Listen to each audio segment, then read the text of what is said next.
వెంకన్నపాలెం గ్రామంలో రామయ్య అనే రైతు కూలి నివసిస్తూ ఉండేవాడు. రామయ్య ఊర్లో ఉన్న రైతుల దగ్గర కూలి పని చేస్తూ తన కుటుంబాన్ని పోషించుకుంటూ ఉండేవాడు. రామయ్య భార్య జానకి భర్త తెచ్చిన దానితోనే ఏ లోటు లేకుండా ఇల్లు గడుపుతూ ఉండేది. ఆ ఊర్లోనే లింగయ్య అనే మోతుబరి ఉండేవాడు. లింగయ్య రైతు కూలీలతో పని చేయించుకుని మాట మార్చి వారి కూలి డబ్బులు ఎగవేత వేస్తూ ఉండేవాడు. పాపం రైతు కూలీలు లింగయ్యతో గొడవపడలేక ఇచ్చిన దానితోనూ సరిపెట్టుకుంటూ ఉండేవాళ్లు. రామయ్యకి 2 పిల్లలు. ఓ రోజు రామయ్య పనికి వెళుతూ ఉండగా, ఏవండి, మన పిల్లలు పెరుగుతున్నారు, ఇంట్లో ఖర్చులు పెరుగుతున్నాయి, మనకి బాధ్యతలు పెరుగుతున్నాయి, కాని మన ఆదాయం మాత్రం పెరగట్లేదు. ఇలా అయితే ఇల్లు గడవడం చాలా కష్టంగా మారుతుంది. అవును జానకి, రాను రాను ఊళ్ళో పని కరువైపోతుంది. చాలామంది రైతులు వ్యవసాయంలో ఆదాయం సరిగా లేక పంట పొలాల్ని భవన నిర్మాణాలకు అమ్మేస్తున్నారు. మనవేమో రెక్కాడితే గాని డొక్కాడని జీవితాలు. నేను కూడా ఏదైనా పని చేస్తానండి. ఇంటి పోషణలో నేను కూడా బాధ్యత పంచుకుంటాను. జానకి, మనం ఓ పల్లెటూళ్ళలో జీవిస్తున్నాం. ఇక్కడ మగవాళ్లకే సరైన పని దొరక్క చాలా ఇబ్బందులు పడుతున్నాం. ఇలాంటి సమయంలో నువ్వే పని చేస్తావు? ఏదో ఒకటి, మీతో పాటే వస్తాను. మీ కష్టంలో పాలు పంచుకుంటాను. జానకి, నేనుండగా నీకెట్టాంటి కష్టం రానివ్వనని మీ తల్లిదండ్రులకి మాటిచ్చాను. నీకే కష్టం రానికుండా నేను కాపాడుకుంటాను.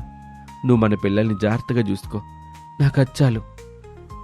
జానకి తిరిగి అడగబోతుంటే తనను వారించి తను పనికి వెళ్ళిపోతాడు. పని పూర్తి చేసుకుని తిరిగి వస్తూ ఉండగా దారిలో లింగయ్య 2 రైతు కూలీలు సీను దాసుతో వాదన పడుతూ ఉంటాడు. అది చూసిన రామయ్య వారి దగ్గరకు వెళ్లి, సీను, దాసు, ఏంటి లింగయ్య గారితో గొడవ పడుతున్నారు? చూడండి రామయ్య గారు, ఈ లింగయ్య గారు మాతో 5 రోజులు పని చేయించుకొని డబ్బులు 3 రోజులకే ఇస్తున్నాడు.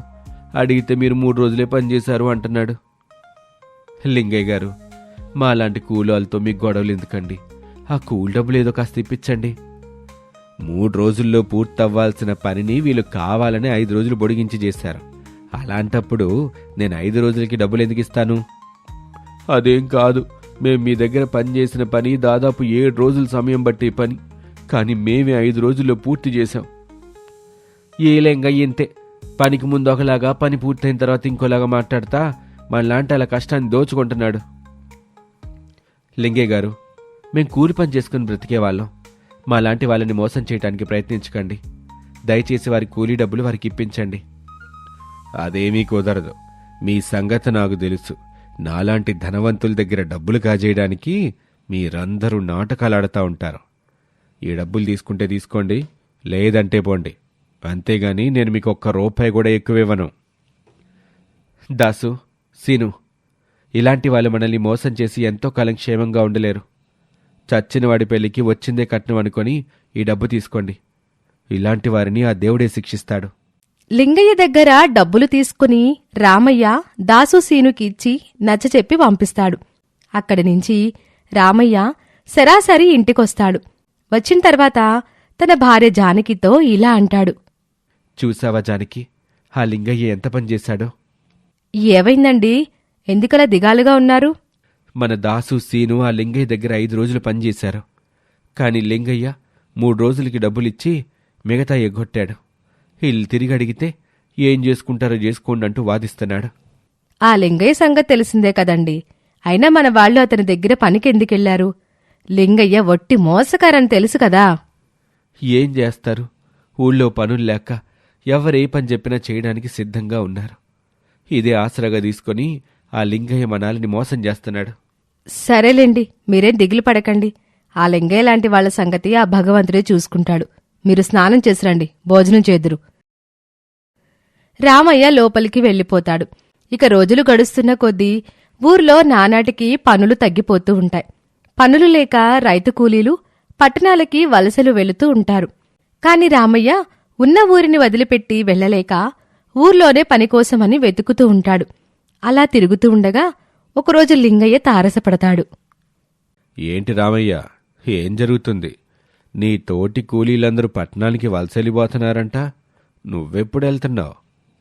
ఉన్న ఊరిని వదిలిపెట్టి వెళ్ళటానికి నాకు మనసు రావటం లేదండి. ఇక్కడే ఏదో ఒక పని చేసుకుంటూ నా కుటుంబాన్ని పోషించుకుంటాను గాని పుట్టిన ఊరిని వదిలిపెట్టి వెళ్ళను. నువ్వు మొండోడివే. సరేగాని ఇప్పుడేం పని చేస్తున్నావు? ప్రస్తుతం 2 రోజులుగా పనేమీ లేదండి. పని కోసమే తిరుగుతున్నాను. అయితే నా దగ్గర పనుంది, చేస్తావా? మీరు డబ్బులు సక్రమంగా ఇస్తానంటే నేను మీ దగ్గర పని చేస్తానండి.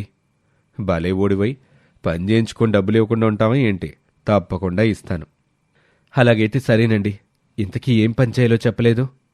నా ధాన్యపు గిడ్డంగిలో ధాన్యం బస్తాలు మొత్తం బయటకు తీసి గిడ్డంగి మొత్తం శుభ్రం చేసి మళ్లీ ధాన్యం బస్తాలు లోపల సక్రమంగా సర్దాలి. దాదాపు 3 రోజులు పని పడుతుంది. అలాగే చేస్తానండి. మరి కూలి ఎంత ఇస్తారు? రోజుకి 400 గాడికి 3 రోజులు గెలిపి 1200 ఇస్తాను. కానీ పని మొత్తం పూర్తయిన తర్వాతే నీ కూలి డబ్బిస్తా, మధ్యలో ఇవ్వను. అలాగేనండి, రేపటి నుంచి తప్పకుండా చేస్తాను అని చెప్పి రామయ్య ఇంటికి వెళ్ళిపోతాడు. ఇక మరుసటి రోజు ఉదయాన్నే పనికి బయలుదేరి వస్తూ ఉండగా జానకితో ఇలా అంటాడు. జానకి, ఈరోజు లింగయ్య గారి గిడ్డంగిలో పనికి వెళ్తున్నాను. ఓ 3 రోజుల పాటు అక్కడే పనుండిద్ది. ఆ లింగయ్య ఒట్టి మోసకారి. మీరతని దగ్గర పనికి వెళ్లడం ఎంతవరకు సబబు?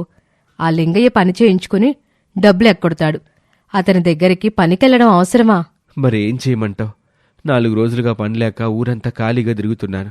కాని పోయి ఆ లింగయ్య దగ్గర పనిచేస్తే డబ్బులిస్తాడా?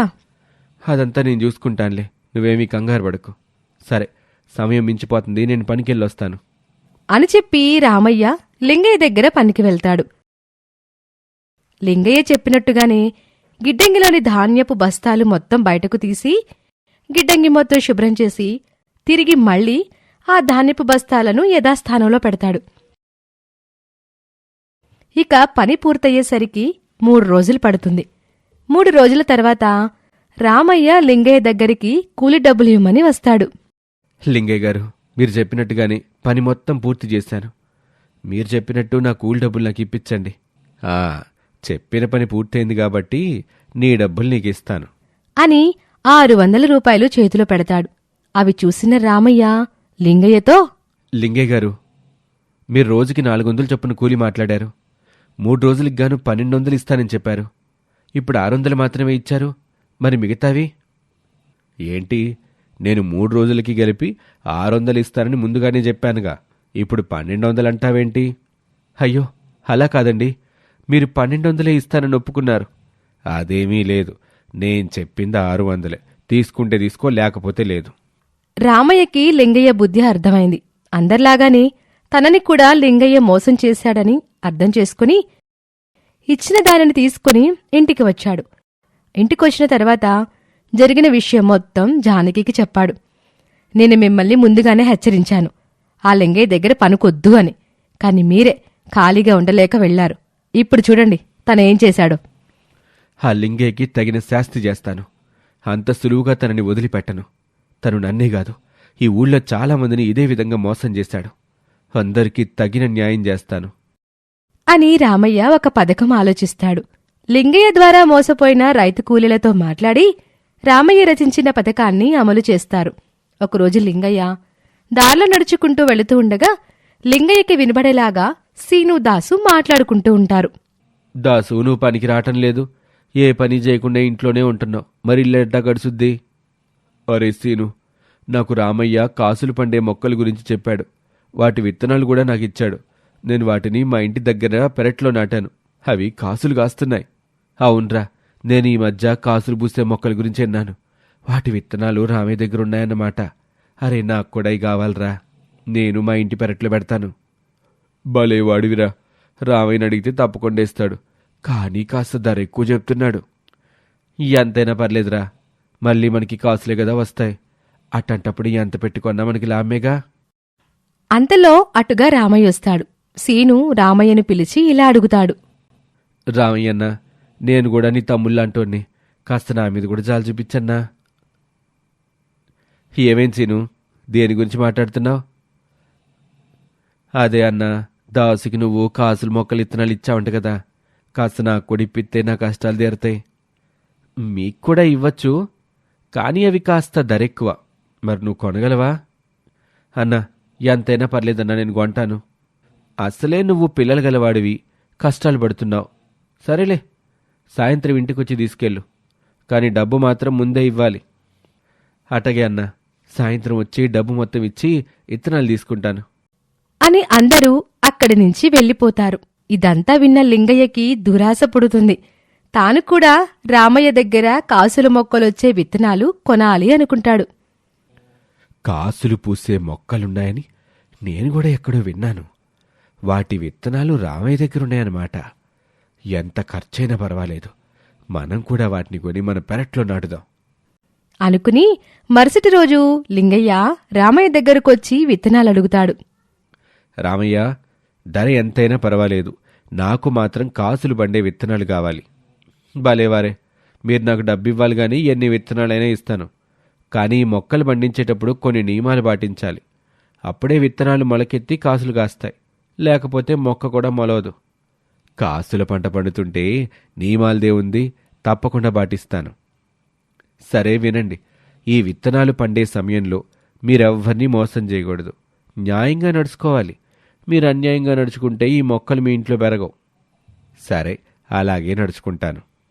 లింగయ్య ఎవరెవరికి ఎంత డబ్బు ఎగ్గొట్టాడో తెలుసుకుని అంత మొత్తం విత్తనాల ధర కింద తీసుకుంటాడు. లింగయ్య అంత మొత్తం ఇచ్చి విత్తనాలు తీసుకుని వెళతాడు. లింగయ్య తీసుకుని వెళ్లిన విత్తనాలని తన పెరట్లో నాటుతాడు. రామయ్య లింగయ్య చేతిలో మోసపోయిన వారికి ఆ డబ్బుని అందిస్తాడు. ఇక కొద్ది రోజుల తర్వాత లింగయ్య పెరట్లో మొక్కలు పెరగపోయేసరికి రామయ్య దగ్గరకొచ్చి అడుగుతాడు.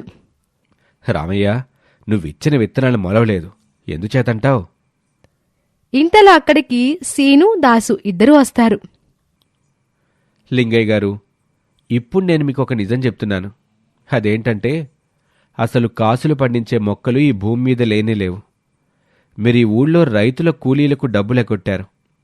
అందుకే మేమందరం కలిసి మీకు బుద్ధి చెప్పాలనుకున్నాం. అందుకే కాసులు పండే మొక్కల గురించి మీకు తెలిసేలా చేశాం. మీరు దురాశతో మేము అడిగినంత డబ్బిచ్చి విత్తనాలు కొన్నారు. అమ్మో అమ్మో, ఎంత మోసం! మీరందరూ కలిసి నన్ను మోసం చేశారు. మీరేమైనా పుణ్యకార్యాలు చేశారా? అసలు ఈ పనులు లేక నానా అవస్థలు పడుతున్న మాలాంటి కూలీలతో పనిచేయించుకొని డబ్బులెగొట్టారు. అందుకే మీకు తగిన శాస్తి చేశాం. ఇకనైనా మీరు మీ బుద్ధి మార్చుకోకపోతే ఇలాంటివి ఊళ్ళో జరుగుతూనే ఉంటాయి. లింగయ్య తాను చేసిన తప్పుని తెలుసుకుని సిగ్గుతో తలదించుకొని అక్కడి నుంచి వెళ్ళిపోతాడు. ఊరి జనానికి రామయ్య న్యాయం చేసేసరికి అందరూ రామయ్యని తెలివైన రామయ్యగా మెచ్చుకున్నారు. ఇది ఇవాల్టి కథ. మరొక ఆసక్తికరమైన కథతో మళ్ళీ కలుద్దాం. అంతవరకు సెలవు. నమస్కారం. ఈ స్టోరీ మీకు నచ్చినట్లయితే మా ఛానల్ని లైక్ చేయండి, అలాగే షేర్ చేయండి. బెల్ ఐకాన్ కొట్టడం మర్చిపోకండి. మా ఛానల్ని సబ్స్క్రైబ్ చేసుకోవడం మర్చిపోకండి. Thank you for watching.